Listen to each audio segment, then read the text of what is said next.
Apakah di sini kita melaporkan temuan itu kepada pihak yang berwenang meskipun ada risiko kerusakan hubungan dengan atasan dan potensi dampak negatif? Oke sobat calon guru semuanya, pada video ini kita akan kembali berlatih soal dan juga pembahasan ya, yaitu tes wawancara P3K. Seperti yang kita ketahui bahwasanya pada seleksi P3K entah itu guru, teknis maupun juga kesehatan, di sini nanti terdapat yaitu soal tes wawancara yang soalnya kurang lebih ada 10 soal ya. Dan untuk lebih lengkapnya di sini nanti teman-teman silahkan bergabung ke bimbelkelasid.com terkait tentang tutorial cara daftarnya. Ini nanti silahkan simak video ini sampai selesai ya. Baiklah sobat calon guru semuanya, di sini kita akan berlatih soal yang bersumberkan dari kelasid.com. Nah, secara lebih lengkapnya nanti kalian silahkan bergabung ya ke kelas di bimbel yaitu kelasid.com. Nah, di sini setelah teman-teman nanti melakukan pembelian kelas, maka di sini kalian bisa mengakses yaitu dengan cara klik lihat kelas di sini, maka kalian bisa belajar yaitu materi soalnya, baik itu kompetensi teknis, manajerial, sosiokultural maupun juga wawancara. Setelah itu di sini kalian bisa berlatih soal ya, tentunya di sini lengkap dan selalu diupdate teman-teman. Kemudian setelah itu kalian bisa berlatih, di sini ada soal tryout yang benar nanti bisa kita gunakan untuk mengasah kemampuan kita. Terkait tentang tutorial cara pendaftaran, maka teman-teman silahkan simak video ini dulu ya. Dan di sini kalian pertama-tama ini bisa berkunjung ke kelasid.com, kemudian kalian klik enter, kemudian setelah itu kalian klik ke sini ya untuk daftar. Kita buat akun dulu. Dan setelah itu kalian silahkan masukkan nama kalian, email, password dan juga konfirmasi password. Setelah itu teman-teman bisa klik daftar di sini ya. Jika teman-teman di sini sudah berhasil mendaftar, maka tampilannya seperti ini. Kalian silahkan klik saja di bagian ini ya, yaitu di beli kelas. Kemudian silahkan kalian pilih di sini, yaitu P3K Premium Guru. Kalian klik di sini, yaitu lihat kelas. Setelah itu di sini kalian saatnya untuk check out ya. Nah di sini harganya sekian ya. Ini sudah dapat diskon awalnya 150, kemudian di sini ada 100 totalnya sudah dapat diskon, dan kalian silahkan masukkan kode voucher ini untuk nanti kalian bisa mendapatkan diskon tambahan. Kalian klik saja terapkan, maka berhasil menerapkan kode voucher. Dengan demikian kalian dapat diskon kembali. Setelah itu kalian klik saja bayar, kemudian di sini ini kalian bisa lanjutkan di check out ya. Nah di sini dilakukan bayaran bisa transfer bank, bisa juga kalian itu pakai e-wallet, kemudian bisa juga pakai QR code. Dan setelah berhasil melakukan pembayaran, di sini kalian klik kelas saya, kemudian segera diakses ya. Di sini adalah P3K Premium Guru tadi, kita klik lihat kelas, maka kalian bisa mulai belajar. Yang pertama yaitu materi, kemudian berikutnya latihan soal, kemudian berikutnya di sini kita tryout. Dan di sini kita coba contoh satu ya. Ini kita akan bahas yaitu soal wawancara. Oke, di sini kita cek soal pertama ya, yaitu di sini untuk latihan soalnya ini 5 ya. Kita bahas 5 dulu. Nah, Anda bekerja sebagai pegawai di sebuah organisasi nirlaba yang bertanggung jawab untuk menyalurkan bantuan kepada masyarakat yang membutuhkan. Beberapa waktu lalu, organisasi ini mengumumkan bahwa mereka mendapatkan dana bantuan besar yang akan digunakan untuk program pemberdayaan masyarakat ya. Namun Anda mengetahui bahwa pengelolaan dana tersebut tidak sepenuhnya transparan. Ada beberapa laporan yang tidak jelas ya, dan Anda mendengar kabar bahwa dana yang seharusnya digunakan untuk masyarakat malah digunakan untuk kepentingan pribadi oleh beberapa petinggi organisasi. Anda tahu bahwa melaporkan masalah ini dapat merusak reputasi organisasi yang sudah berpengaruh ya. Namun Anda juga sadar bahwa ini adalah pelanggaran serius terhadap prinsip kepatuhan dan transparansi. Apa yang Anda lakukan? Nah teman-teman, kalau misalkan kalian itu menemukan kondisi seperti ini, kira-kira apa nih yang kalian bisa lakukan? Apakah yang A, mengumpulkan bukti yang cukup dan melaporkan penyalahgunaan dana tersebut kepada lembaga pengawas yang berwenang? Ataukah berbicara dengan atasan dan mencoba mendiskusikan masalah ini secara langsung dengan mereka untuk mencari solusi tanpa melibatkan pihak luar? Ataukah mencoba mencari cara untuk memperbaiki masalah ini ya secara internal tanpa melaporkan masalahnya ke pihak luar agar organisasi tetap terjaga, yaitu menjaga citra baiknya? Atau mungkin mengabaikan saja masalah ini dan tetap bekerja tanpa mengganggu proses yang ada karena Anda khawatir akan berdampak yaitu pada organisasi? Di sini kita untuk memilih tinggal klik saja di sini ya. Kita pilih jawaban yang paling tepat itu yang mana. Coba di sini kita scroll dulu ke bawah. Untuk yang E adalah mengabaikan masalah ini dan tetap bekerja tanpa mengganggu proses Anda. Nah jadi kalau misalkan kita menemukan soal yang seperti ini, wawancara, ini tentunya kita pilih jawaban yang paling tepat ya, dan juga yang paling berpegang pada prinsip sebagai seorang ASN. Maka jawaban yang sekiranya paling tepat menurut saya itu adalah yang mana teman-teman? Yaitu yang A ya, yaitu yang ini. Mengumpulkan bukti yang cukup dan melaporkan penyalahgunaan dana itu kepada lembaga pengawas yang berwenang. Nah, nanti kita coba, kita lakukan pengerjaan 1-5, kemudian nanti kita cek untuk kunci jawabannya apakah itu ya. Nah, ini kita pilih. Nah, setelah kita pilih A, berikutnya kita lanjut di sini. Jadi yang nomor 1 adalah yang A ya. Kemudian nomor 2 nih. Untuk nomor 2 soalnya coba kita lihat dulu di sini.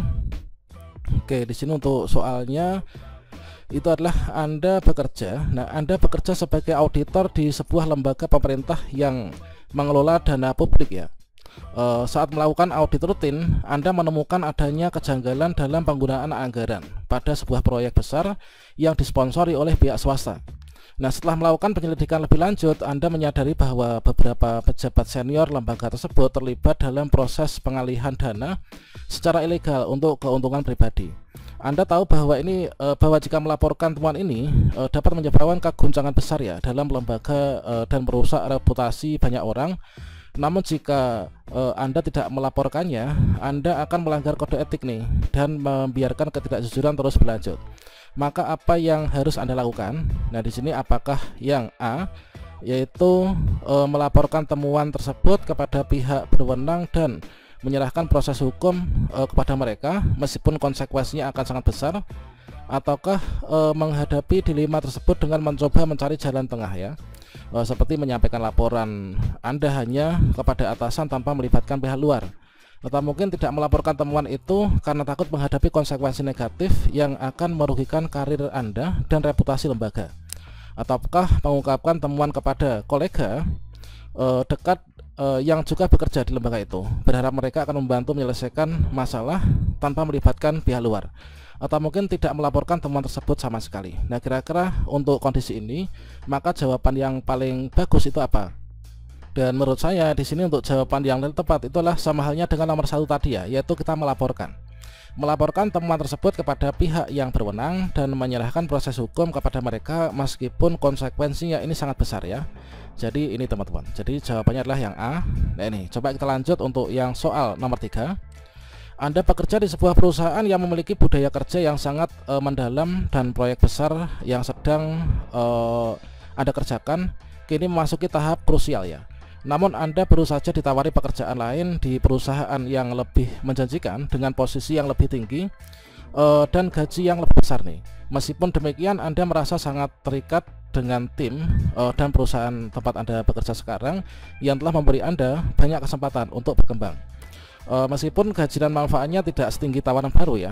Nah, setelah berdiskusi dengan keluarga dan mempertimbangkan berbagai aspek, Anda merasa sulit untuk memutuskan antara menerima tawaran atau tetap bertahan di perusahaan yang sudah Anda kenal.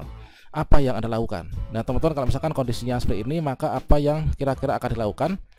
Apakah menerima tawaran pekerjaan baru karena alasan finansial dan kesempatan karir yang lebih baik meskipun Anda merasa terikat dengan perusahaan lama, atau mungkin tetap bertahan di perusahaan saat ini karena merasa lebih komitmen ya, lebih komitmen pada tim dan perusahaan meskipun tawaran pekerjaan baru ini menggiurkan, atau mencari jalan tengah dengan berdiskusi dengan atasan dan di perusahaan tentang kemungkinan peningkatan posisi dan manfaat sebelum membuat keputusan, atau mungkin mengabaikan saja tawarannya karena merasa nggak ingin membuat perusahaan besar dalam karir ya. Nah, ini kemudian mencari jalan tengah dengan berdiskusi dengan atasan Anda di perusahaan lama. Kira-kira yang mana nih?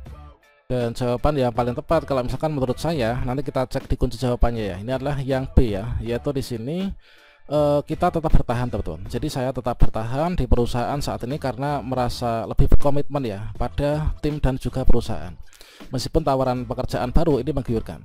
Jadi salah satu inti dari soal wawancara itu kan untuk menguji komitmen kita ya sebagai seorang ASN. Nah, ini kemudian kita coba lanjutkan ke soal nomor 4. Anda bekerja di sebuah lembaga pemerintahan yang memiliki kebijakan ketat mengenai pelaporan keuangan dan penggunaan anggaran. Selama audit, Anda menemukan bahwa beberapa rekan Anda telah mengalihkan sebagian dana dari anggaran proyek untuk kepentingan pribadi dan penggunaan lain ya yang tidak sesuai dengan tujuan proyek.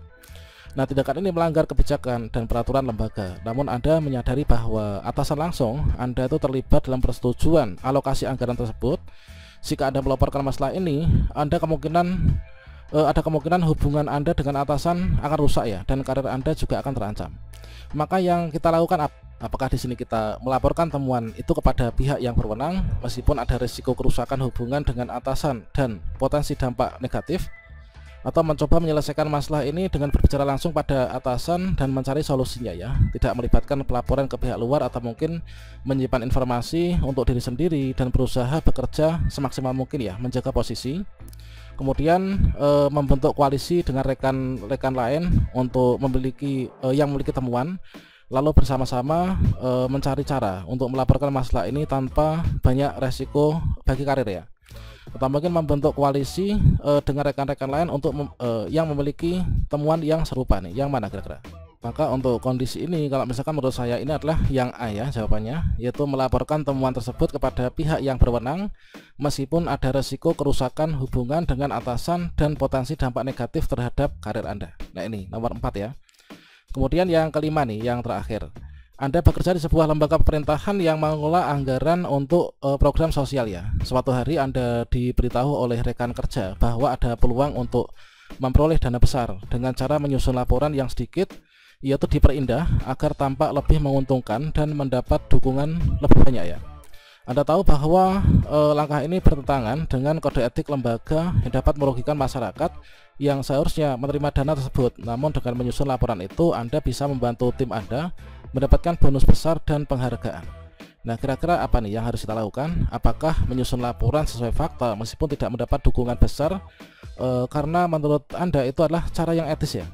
Atau mungkin menyusun laporan dengan cara yang diusulkan oleh rekan Anda karena akan menguntungkan tim dan memberi Anda penghargaan, atau melaporkan rekan Anda kepada atasan dan mencari cara lain untuk mengamankan dana tanpa melanggar etika, memutuskan untuk tidak mengambil tindakan dan menunggu apakah yang melaporkan masalah ini lebih lanjut, melaporkan rekan Anda kepada atasan. Nah, kira-kira yang mana kalau kita bekerja pada sebuah lembaga pemerintahan yang mengelola dana anggaran program sosial ini? Nah, ada kasus yang seperti itu. Jadi kalau misalkan di sini menurut saya pribadi itu adalah jawabannya itu tetap yang A ya, yaitu kita tetap saja menyusun laporan sesuai fakta meskipun tidak mendapat dukungan besar, karena menurut kita ini adalah cara yang lebih etis ya.